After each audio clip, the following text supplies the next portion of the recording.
Okay, so I run a monthly 5-day webinar. You could call it. I call it a challenge, and it's probably it's a really good fun top of funnel sort of um,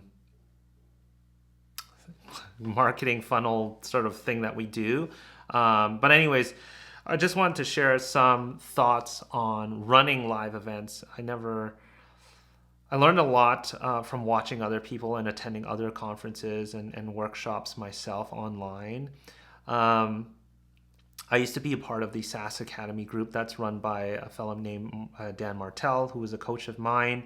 And anyways, I learned a lot. A few things that I think are really important when running live events, especially specifically like webinars or challenges, because those are huge and impactful things that you should be running if it makes sense for your marketing. So webinars are hugely powerful. I think challenges are even more powerful because it's multi-day and you can really let things settle in versus a webinar, a one-day thing. Sometimes you don't really get through as much. But anyways, a couple of things here when you're sort of running things live is number one, always setting the expectation. So I go through a slide talking about the the housekeeping things like what do I expect, making sure they engage, making sure they ask. When I make it very clear, this is not a feature request session. You're not asking about that. You're not asking about account problems because some of our users also attend this or new users attend this as well. So I make sure that's very clear. And what else here in terms of expectations? Homework. So I always make sure they submit homework as well. We use Facebook to manage the group. So every month we have a new cohort. Energy is hugely important as well. I love to start without me being on camera with the music just playing, getting people warmed up and hyped up with music. And then I'll come on with always high energy. It's been a long night. I spent the night actually at the hospital with my wife. I came straight from there.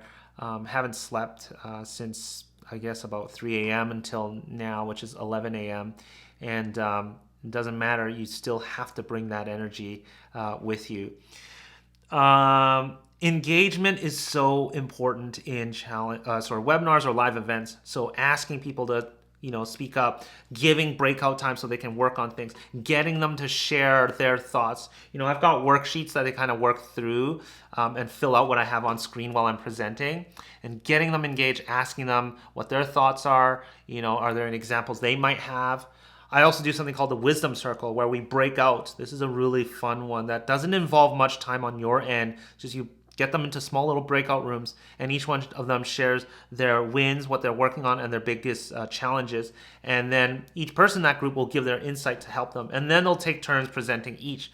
About 5 minutes each person. They come back. Everybody comes back into the main room. We then talk about the big takeaways. And these are some of the really, items I like to do as on the first day as an icebreaker. So yeah, and people got tons of value out of that. We ran a little bit over time, so always keep a measure of your time as well.